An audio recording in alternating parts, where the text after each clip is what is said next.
acompañan, que me llevaría un buen rato, a don Humberto, a Laro Robles, a todos, a los representantes de la hermana República de Durango, a Azucena Triana, sería muchísimo nombrarlos. Les pido una disculpa de antemano y empezaremos el desayuno con algo de música que un pajarito nos dijo que le gustaban los boleros. Entonces, vamos a disfrutar un desayuno y luego damos a paso seguido a la ceremonia. Por favor.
licenciado.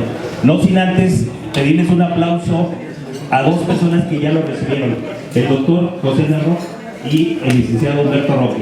Ya lo recibieron.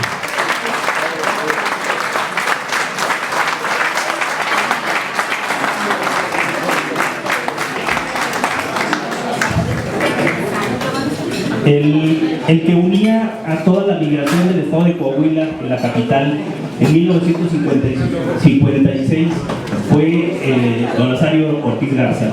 Le vamos a pedir al presidente de ese grupo, Rogelio García, que nos dé la semblanza. Para los que no tenemos, como mi nieta, que es muy chiquita, que no tenemos esa idea, qué es lo que representa don Nazario Ortiz Garza. Rogelio, si eres tan amable, presidente del grupo Nazario Ortiz Garza en Casa de Coahuila.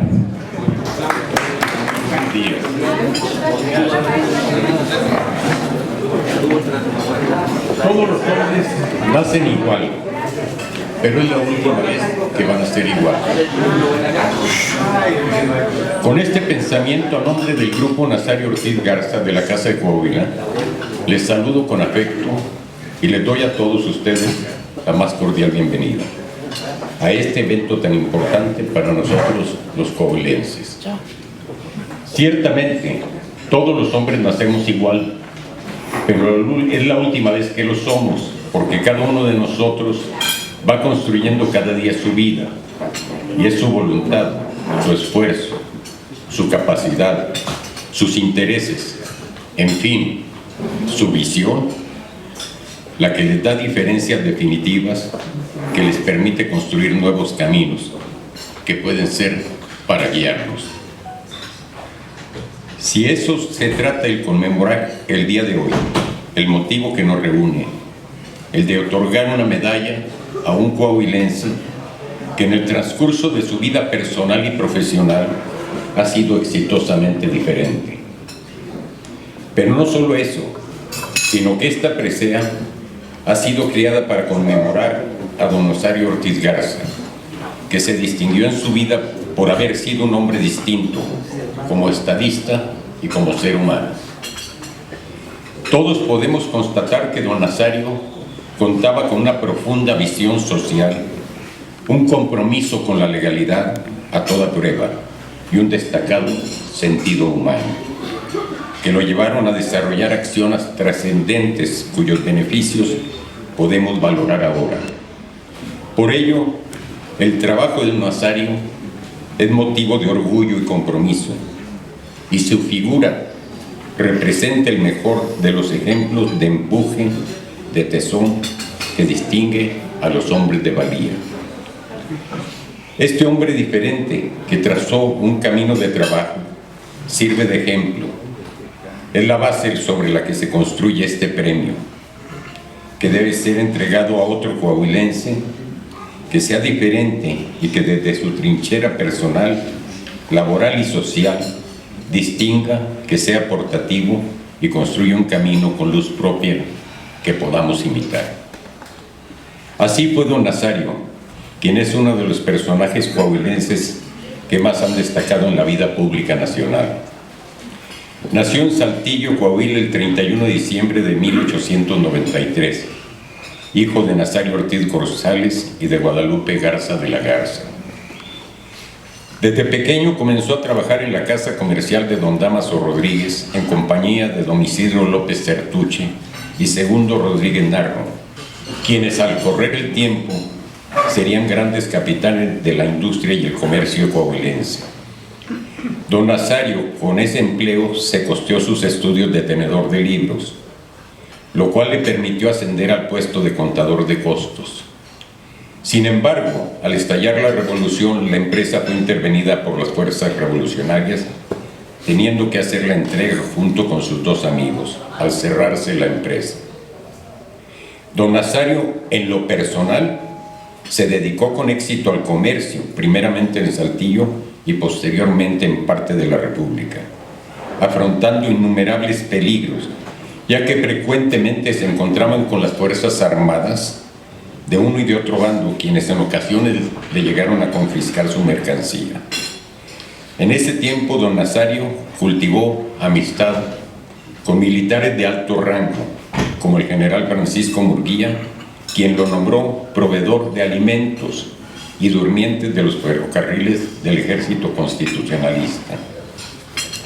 En 1915 se casó con Rebeca Rodríguez Recio, estableciendo su residencia en Torreón y dedicándose al comercio a la vez que comenzó su carrera política como 14º regidor del Ayuntamiento de 1921 a 1923. Fue presidente municipal de Torreón en 1923 y 1924, realizando una magnífica labor, ya que entre otros beneficios para la ciudad, realizó la urbanización y modernización de Torreón, además de remodelar la Alameda e instalar la Fuente del Pensador. Casi a mediados de ese periodo hubo un fuerte movimiento político en la entidad y le pidieron su renuncia, dejando inconclusas varias obras. En 1925 es electo diputado local. En 1927 tomó protesta en aquel tiempo el gobernador de Coahuila, general Manuel Treviño, quien le pidió, a solicitud del pueblo de Torreón, que ocupara de nueva cuenta el cargo de presidente municipal, pudiendo así concluir obras que había dejado inconclusas cuando fue obligado a renunciar. Terminó su periodo como presidente municipal de Torreón en 1928.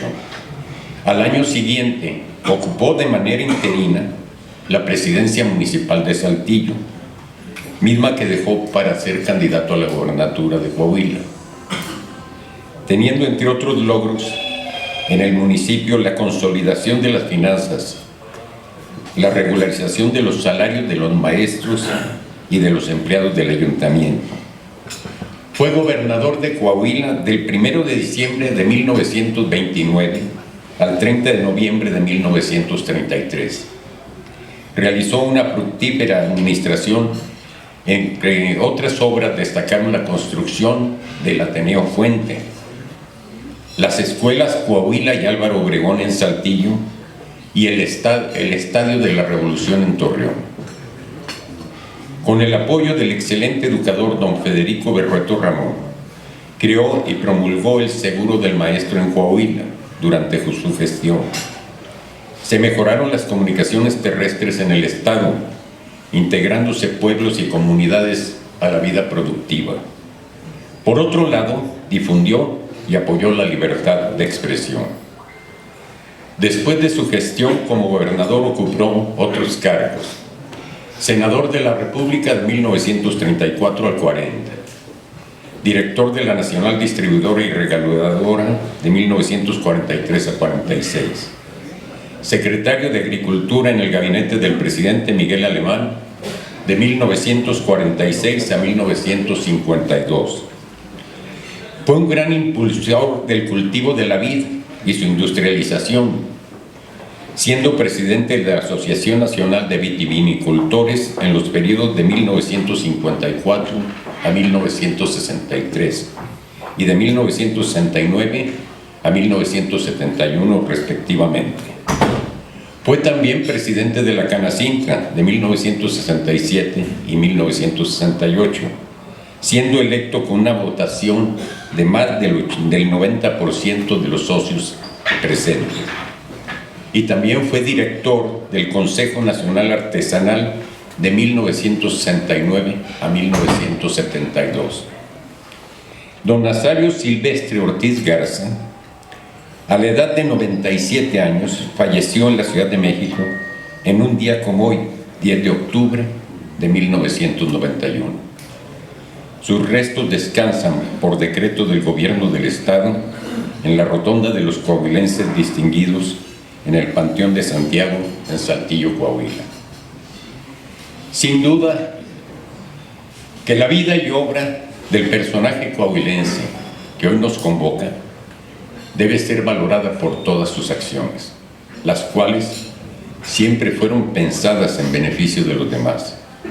Una muestra de ello lo es esta asociación civil Casa de Coahuila, ya que fue don Nazario quien desde el 20 de julio de 1955, junto con otros destacados paisanos, se dio a la tarea de coordinar los esfuerzos para que los coahuilenses radicados en el entonces Distrito Federal tuvieran un lugar en donde llevar a cabo reuniones sociales, culturales y políticas, y que ese espacio fuera una extensión del suelo que nos dio nacer. Quiero cerrar esta participación con un pensamiento de René Descartes, que habla de humildad y búsqueda de metas, cualidad que poseen tanto don Nazario Ortiz Garza como nuestro homenajeado el día de hoy, don Eliseo Mendoza Berrueto.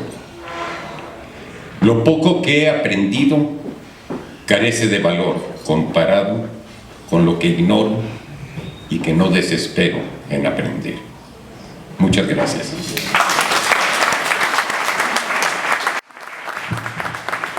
Gracias, Rogelio.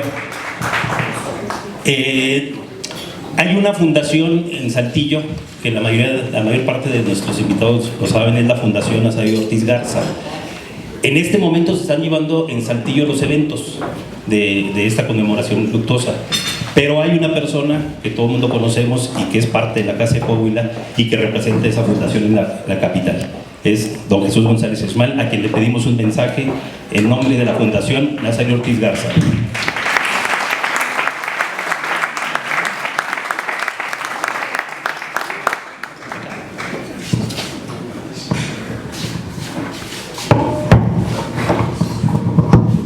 Señor presidente, buenos días, damas y caballeros.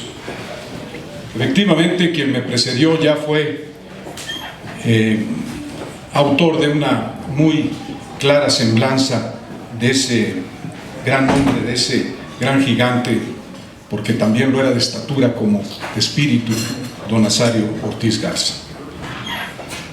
Yo quisiera, en nombre precisamente de la Fundación Nazario Ortiz Garza, cumplir con la encomienda que me hizo su presidente, Flores Arizpe, nuestro querido amigo Víctor Hugo Flores Arizpe y Mario Rodríguez Jr., para manifestar nuestra perfecta y más amplia gratitud por la, primero, permanencia de parte de la presidencia de la Casa de Coahuila de esta tradición del otorgamiento de la medalla Nazario Ortiz Garza para hacernos presente su memoria, su obra, su trayectoria.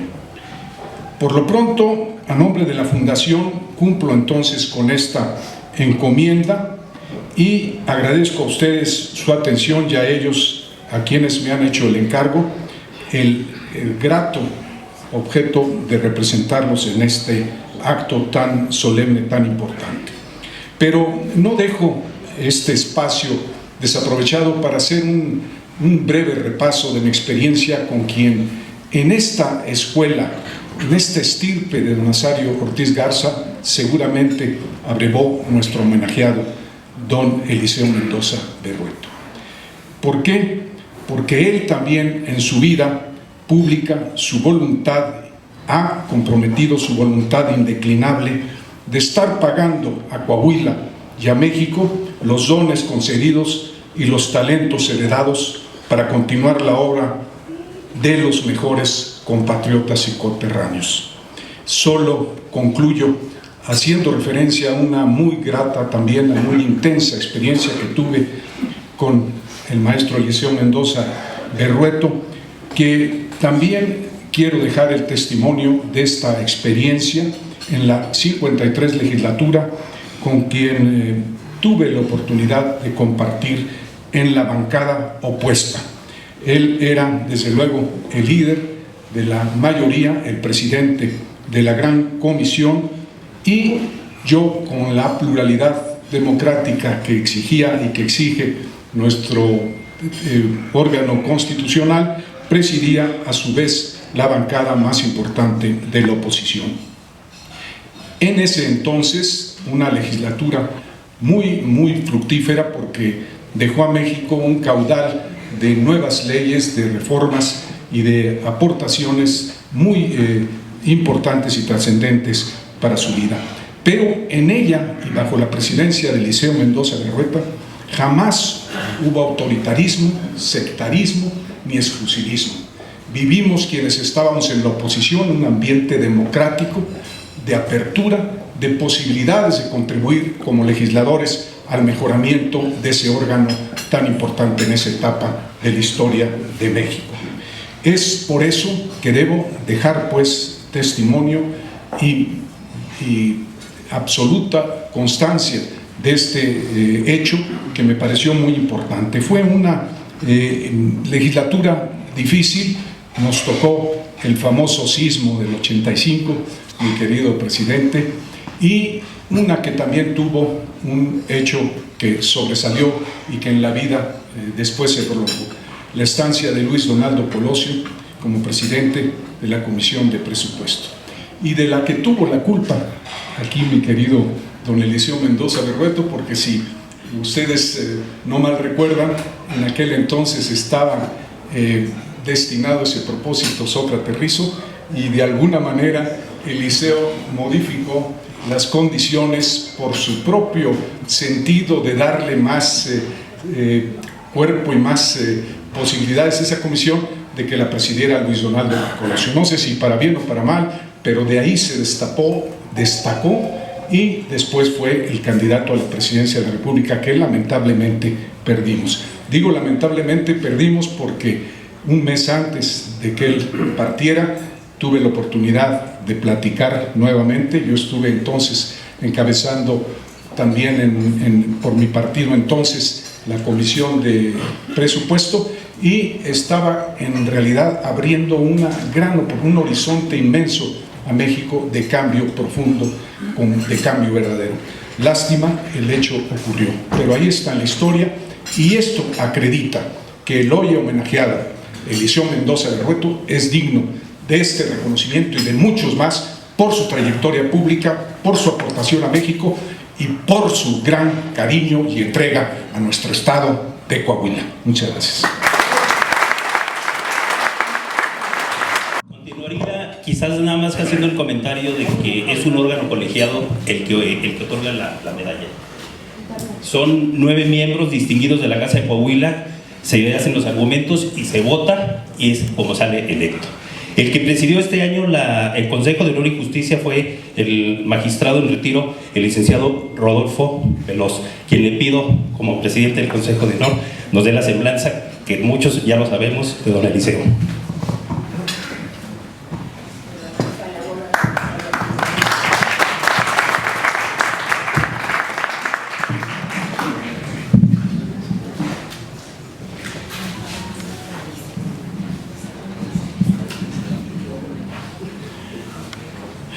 Buenos días a coahuilensas y coahuilenses, porque hay que, con el lenguaje de género. Agradezco en primer lugar al ingeniero Gerardo Rivera Gómez, presidente de nuestra Casa de Coahuila, el haberme dado la honrosa distinción de leer la semblanza del licenciado Eliseo Mendoza Berrueto, condecorado hoy con la medalla Nazario Ortiz Garza, que concede nuestra honorable institución a los coahuilenses que con su actuación se han destacado en la vida nacional y de nuestro estado. Nació el 13 de abril de 1931 en San Pedro de las Colonias, cuna de la Revolución Mexicana.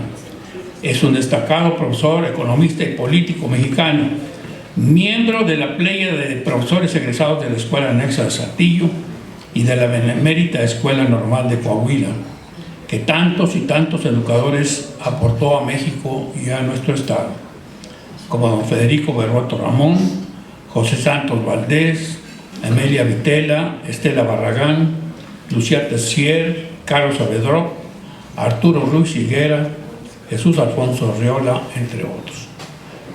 Licenciado en Economía por la Escuela Nacional de Economía de la Universidad Nacional Autónoma de México, diplomado en Planeación Económica y Cuentas Nacionales por el Instituto de Estudios Sociales de La Haya, en el Reino de los Países Bajos, estudios de Planeación Regional en Francia, diplomado en Industria Paraestatal. Dentro de sus actividades académicas ha sido profesor del Instituto Politécnico Nacional, de la Universidad de Guadalajara y el Colegio de México, el Colegio de la Frontera Norte en Baja California. Además, ha sido investigador del Instituto de Economía de los Países Bajos bajo la dirección de Jan Timberg, Premio Nobel de Economía en 1965 y del Banco Mexicano de Comercio Exterior, y profesor de la Escuela Primaria de 18 de marzo de la Ciudad de México. Autor de más de una decena de libros y de una innumerable lista de ensayos, artículos y ponencias sobre temas económicos, políticos y sociales, de los cuales destaco El presidencialismo mexicano, génesis de un sistema imperfecto, escrito en 1996, con el que describía la realidad de nuestro país hace un cuarto de siglo y que parece actualizarse en nuestros días. El presidencialismo instaurado en México desde la Carta Magna de 1824, ratificado en 1857 y en 1917 en nuestras constituciones, se convirtió en una dictadura constitucional que fue creando sus propios anticuerpos hasta convertirse en un obstáculo para la expresión democrática del pueblo. Dentro de sus más recientes publicaciones destacamos Historias dispares, Estados Unidos mexicanos y Estados Unidos de América, Memoria colectiva, Testimonios, Retos de México, Memorias de las palabras, Laberintos de la transición, Sociedad y política México-Estados Unidos, Presidencialismo mexicano, Reunión de alcaldes fronterizos sobre el desarrollo y medio ambiente, Vocación democrática, Testimonios y experiencias, México durante los próximos 20 años, temas de educación superior, apuntes universitarios, justicia económica internacional. Dentro de sus innumerables ensayos y artículos destacan implicaciones regionales del desarrollo económico de México, publicada en la revista Demografía y Economía, y en idioma inglés por la Universidad de Kiel, Alemania. Mención honorífica en el Premio Nacional de Economía del Banco Nacional de México. En su larga carrera como servidor público ha sido subsecretario de Comercio, de Educación Superior y de Energía y Minas e Industria Paraestatal, y ha ocupado diferentes áreas financieras. Como legislador ha sido senador y diputado federal, presidiendo en esta última Cámara la Gran Comisión, diputado local y presidente de la Junta de Gobierno del Congreso del Estado de Coahuila. Como gobernador de nuestro estado, impulsó la electrificación rural y la infraestructura carretera, destacándose la autopista Saltillo-Torreón, la carretera San Pedro, Laguna del Rey y el Libramiento de los Chorros.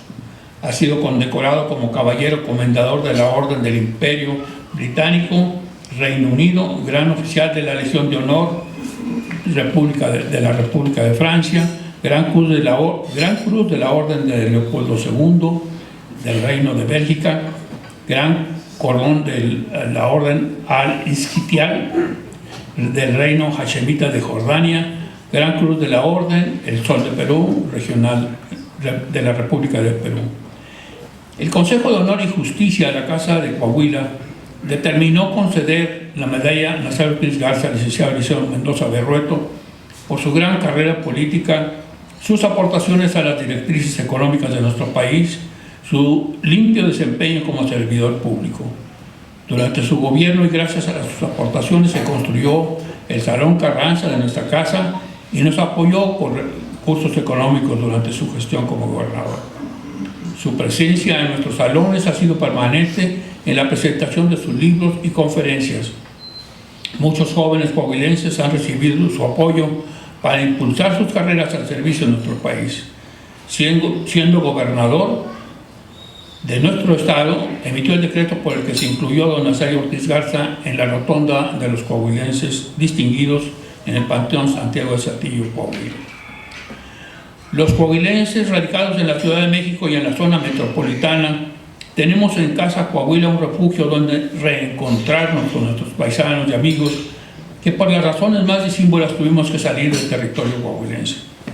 Al constituir la presea Nazario Ortiz Garza, fundador de nuestra casa, quisimos honrar a los coahuilenses distinguidos que sirven de derroteros y guías del devenir de la historia de nuestra pequeña patria, por el suelo o por la sangre, porque nacimos en nuestro terruño o porque llevamos en nuestra sangre la sangre de nuestros padres coahuilenses, nos sentimos orgullosos de nuestra historia, de las aportaciones que ilustres paisanos nuestros han hecho con su vida y su sabiduría para hacer jalones de nuestra historia patria.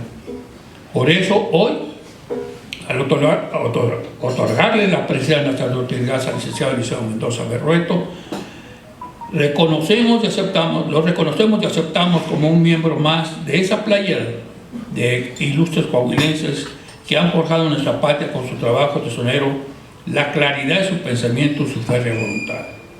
Los coahuilenses de nuestra casa agradecemos a usted, licenciado Eliseo Mendoza Berrueto, haber aceptado el reconocimiento y el respeto que profesamos y que le profesamos y que expresamos en esta medalla que representa para nosotros el máximo galardón que ofrecemos a los coahuilenses distinguidos que nos han señalado el camino del porvenir.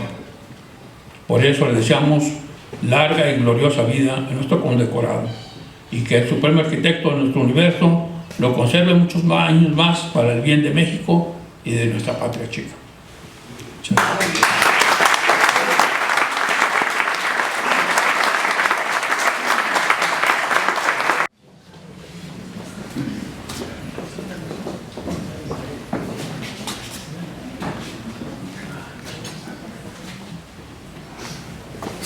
¡Bravo!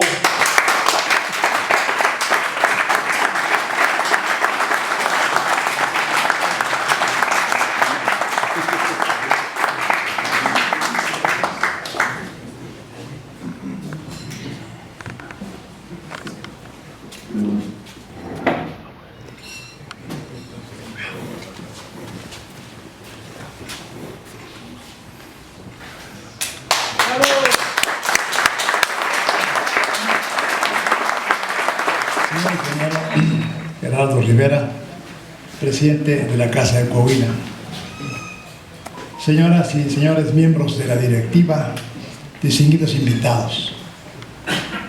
Vaya en primer lugar mi gratitud y reconocimiento a quienes intervinieron en favor de mi candidatura para recibir la presea que lleva el nombre de un coahuilense trascendental, como lo fue don Azario Ortiz Garza.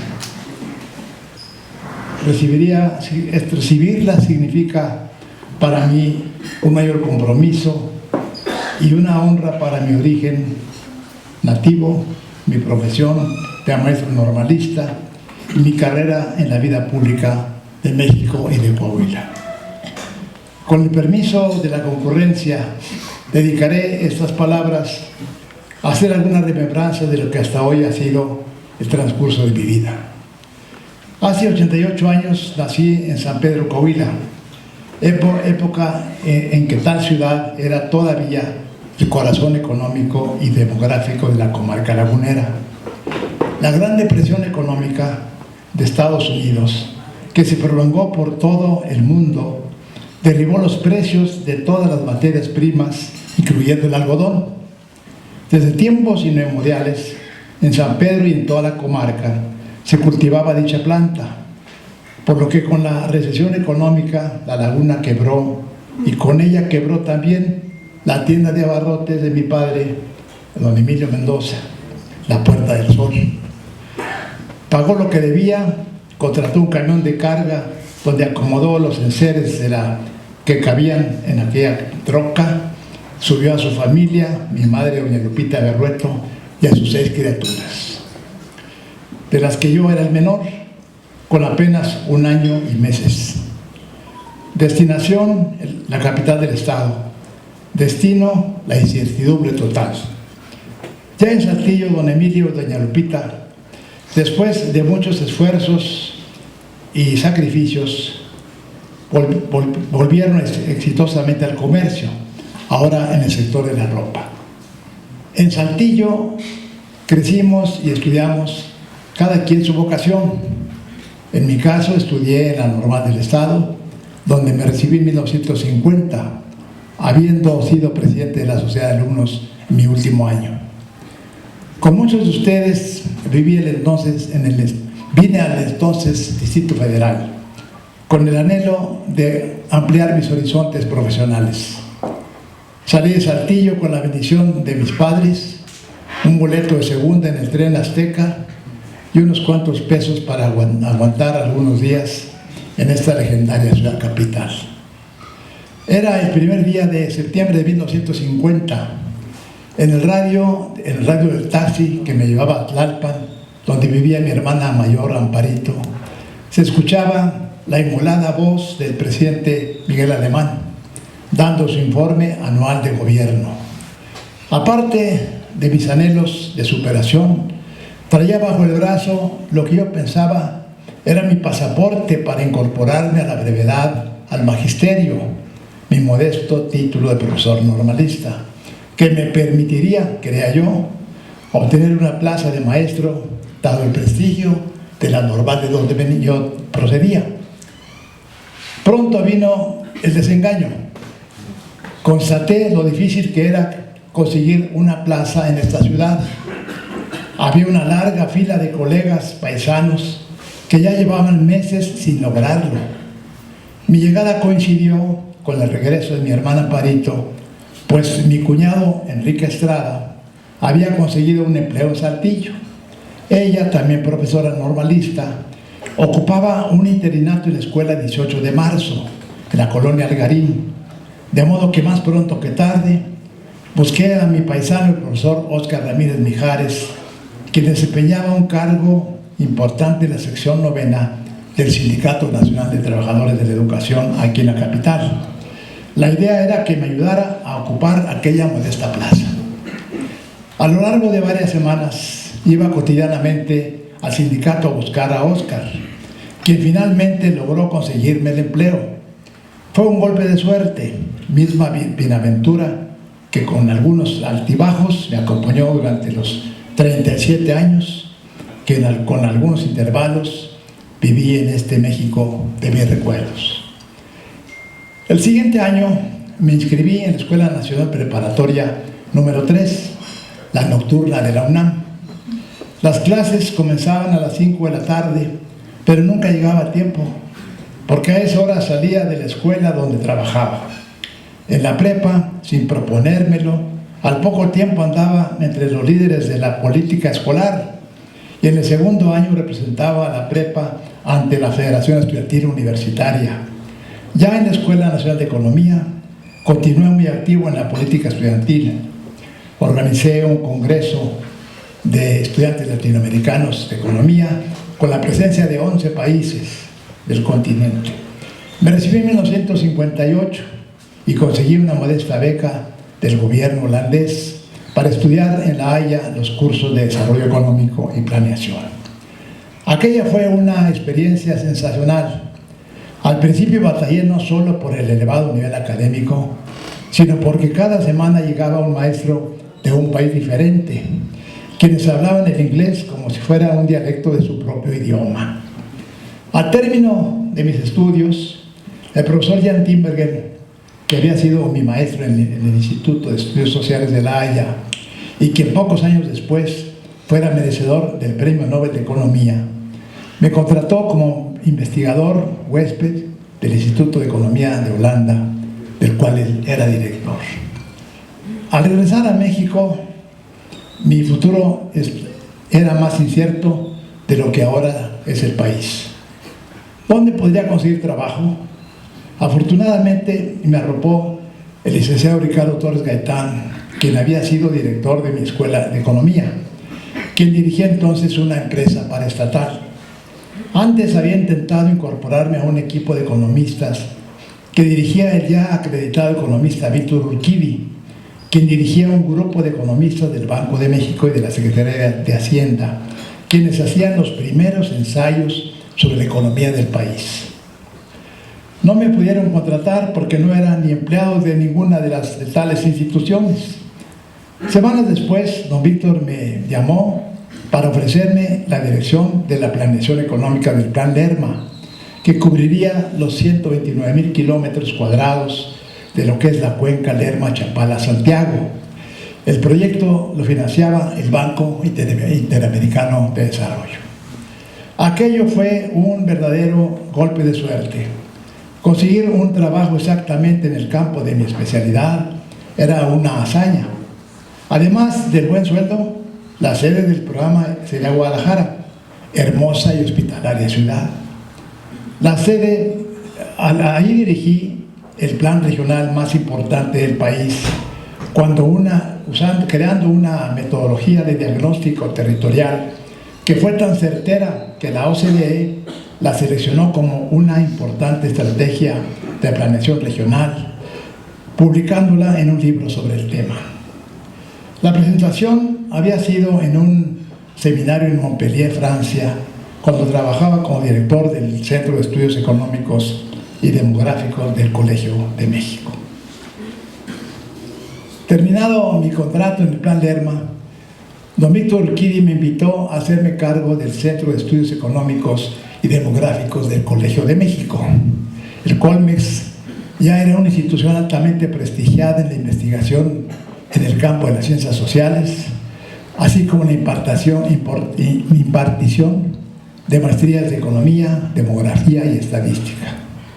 Aparte de mi trabajo administrativo, me di tiempo para trabajar en un proyecto de investigación sobre desarrollo regional de México. Escribí un artículo que se publicó en la revista Demografía y Economía, que mereció una mención honorífica en el Premio Anual de Economía del Banco Nacional de México. En esas andaba cuando el licenciado Jorge La Vega, presidente nacional del PRI, me invita a incorporarme a los trabajos de investigación, de ponencias y planteamientos que la población le hacía en su campaña al candidato presidencial, el licenciado Echeverría. A Urquidi no le agradó mi retiro del colegio, pero mantuvimos una cálida amistad durante muchos años. El licenciado Adolfo Lugo y yo elaborábamos estadísticas y gráficas usando por primera vez las computadoras. Graficábamos la información de cada estado de la República y la integrábamos en carpetas de piel, documentos que fueron de tal agrado que nombró a Lugo director de ICONSA y a mí su secretario de Comercio. En tal cargo me ocupaba tanto del comercio interior, control de precios, permisos de importación, estadísticas nacionales, como del comercio exterior, negociación de tratados comerciales, relación con procesos de integración bilateral y regional, promoción de exportaciones, etc. Tuve la suerte de que el presidente me invitara a la mayoría de sus viajes internacionales como miembro de su comitiva oficial, lo que me dio la oportunidad de viajar a los más lejanos confines del mundo, acompañando al presidente y otras veces cumpliendo compromisos relativos a mi empleo. En una ocasión andaba al otro lado del mundo, en Filipinas, cuando le llamé al presidente Echeverría para informarle que habíamos logrado que en el seno del grupo de los 77 de la UNCTAD se aprobara una reunión de los países en desarrollo, lo que le agradó sobremanera, pues él abanderaba la lucha por la emancipación del tercer mundo. Cuando terminé mi informe me dijo: por acá lo andan candidateando para senador. Yo me quedé de una pieza. Entonces me preguntó: ¿no lo haría usted? Sí, señor, acabé balbuceando. Bueno, pronto le va a llamar Porfirio Muñoz Ledo, entonces presidente del PRI. En el Senado estuve un par de años. La verdad no me sentía a gusto porque no había mucho que hacer. La cosa cambió cuando el licenciado Pedro Ojeda Pollada, secretario del Trabajo, me invitó a hacerme cargo de la Confederación Nacional de Cámaras Pesqueras sin abandonar el Senado. Allá voy de gira por los más importantes puertos pesqueros del país para conocer y para que me conocieran las gentes del gremio de pescadores del país. Un día me llamó Fernando Solana, recién nombrado secretario de Educación. Fui a verlo y me dijo, más o menos: desde que te conozco, tenía interés en que trabajáramos juntos. Le he pedido autorización al presidente López Portillo para invitarte como su secretario de Educación Superior y que te hagas cargo de los asuntos de las normales y de las universidades públicas del país. Era una orden del presidente despistada detrás de una atenta invitación. En la SEP elaboramos un Plan Nacional de Educación Universitaria con la aquiescencia de todos los rectores de las unidades públicas del país. Impulsamos la investigación científica, la cultura y el deporte universitario. Un día reuní a los más prestigiados intelectuales y científicos del país para discutir cómo, en vista de la evolución de México, debería diseñarse la educación superior. Terminaba el sexenio de López Portillo cuando surge como candidato a la presidencia de la República mi viejo amigo y compañero de algunas lides políticas universitarias, Miguel de la Madrid. Ya presidente electo fui a felicitarlo y me invitó que me hiciera cargo de la presidencia del Consejo Consultivo del IEPES. Fue el primer y único nombramiento que dio como presidente electo. En un par de meses hice lo que pude en el IEPES, que comandaba el joven economista Carlos Salinas de Gortari. Al ascender de la Madrid a la presidencia, me nombró su secretario de Energía bajo la dirección de Francisco Labastida. Apenas iniciado su gobierno, el presidente nos llamó a Labastida y a mí para decirnos que como México era ya un importante país petrolero, deberíamos incorporarnos a la OPEP, aunque fuera como observadores. Es ahí, dijo de la Madrid, donde se decide la estrategia de la producción y el comercio del petróleo del mundo. Y tú, me dijo, te vas a hacer amigo de los jeques árabes para que le saquen la sopa. Y así fue. Tanto con Jorge Eduardo Navarrete, su secretario de Relaciones Exteriores, viajamos a cualquier país del mundo donde se reunía la OPEP.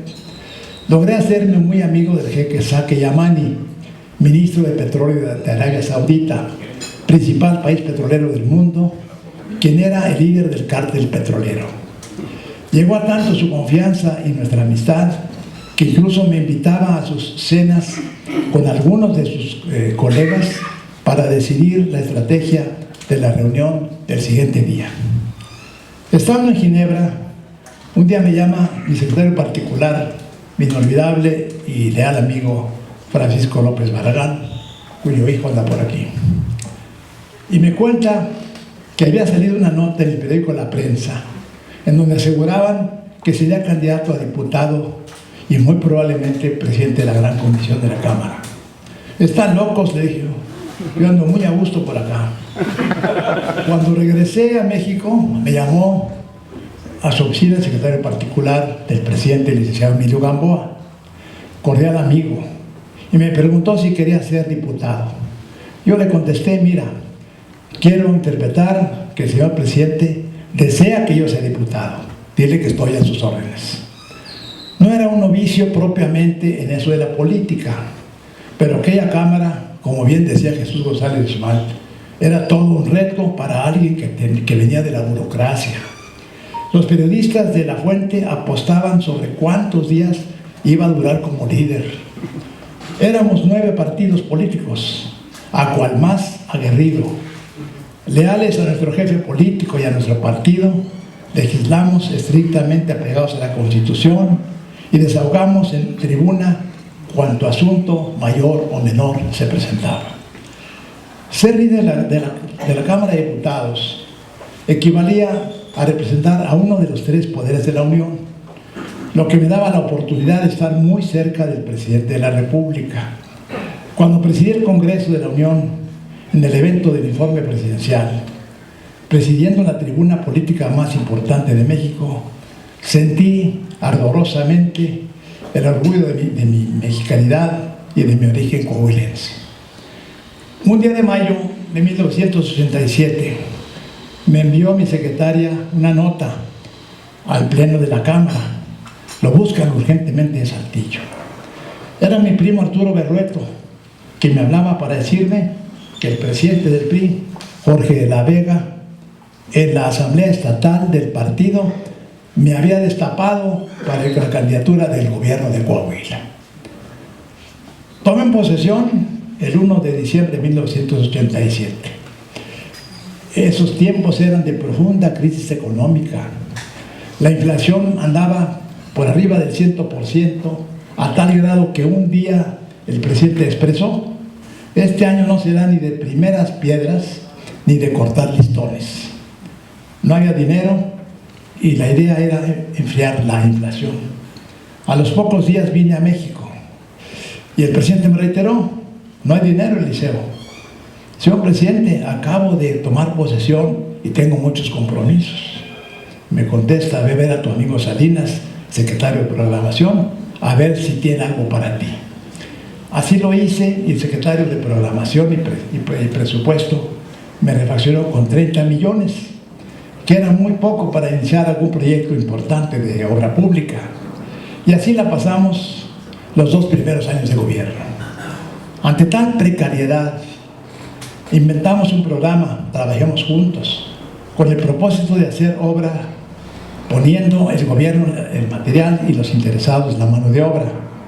Bajo el mismo mecanismo creamos otro programa, Vivamos Mejor, para modernizar la vivienda popular, y otro que fue Solidaridad en tu Colonia, que ofrecía una amplia variedad de servicios de los barrios populares. De esos programas de solidaridad, la que coordinaba eficientemente esos programas era mi esposa Lucila, aquí presente. Las obras más importantes las hicimos en la segunda mitad del sexenio. Con el apoyo de la empresa Peñoles, construimos la carretera San Pedro, Química del Rey, Sierra Mojada. Electrificamos lo que era la parte oscura de Coahuila, del norte de San Pedro y Esmeralda, Sierra Mojada. E instalamos nuevas centrales eléctricas en Cuatro Ciénegas y en Musquis. En Ejidos de Ocampo introdujimos la energía solar. Con el respaldo del gobierno federal hicimos la supercarretera Torreón-San Pedro, la ampliación de la carretera Piedras Negras, Nava, y a 4 carriles también la de Musquis-Palau. Con crédito bancario construimos la nueva carretera Saltillo-Torreón, la ampliación de la carretera 57, el tramo conocido como Los Chorros, y la carretera alterna Huachichil-Jagüey de Ferniza. Termino. Me he permitido bosquejar algunos episodios de una larga vida de estudio y de trabajo. Más que todo, me siento profesor. Me considero hombre de bien, aunque no de muchos bienes. En la parte cívica de mi corazón llevo un profundo amor por México y por Coahuila. En la parte sentimental de mi corazón están el recuerdo de mis padres y de mis seres queridos, y mi amor por mis hijos, Eliseo, Carla, Federico, Lucilisa, y mi esposa, la generala de la casa, mujer inteligente y extraordinariamente trabajadora. Queridas paisanas y paisanos, la vida no es solo vivir. Vivir es una pasión. Es una lucha interminable en busca del bienestar, de la felicidad y de la paz. Es ambición por algo mejor, evitando ser rehén de las ambiciones materiales. En ese péndulo de vaivenes que es la vida, quien entre sus luces y sombras construye con empeño su mejor destino, dejará una huella trascendente en la memoria colectiva. Mi gratitud y mi afecto para todos ustedes.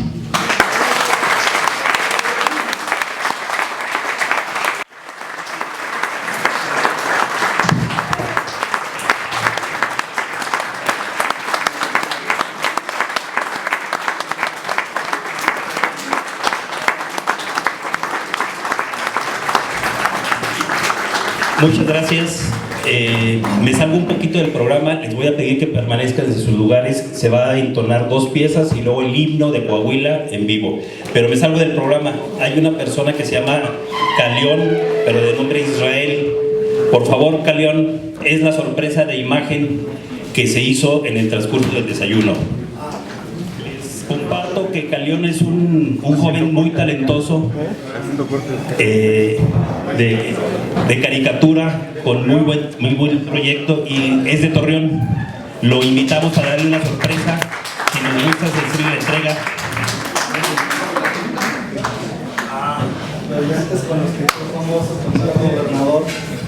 Las carreteras que hizo en medio del desierto conectando los municipios, la electrificación, y en el libro que Usted es profesor. Los nuevos tiempos, los buenos tiempos. Su eslogan de campaña.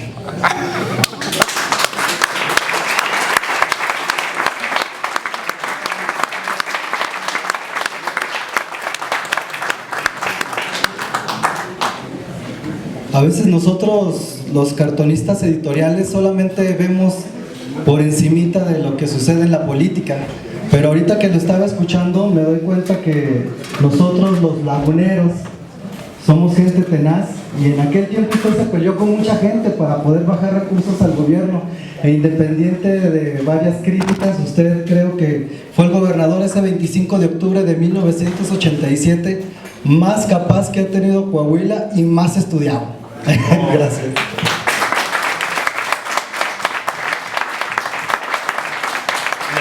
Les solicito permanecer en sus lugares de pie y vamos a entonar el himno de Coahuila. Don Eliseo, si es tan amable.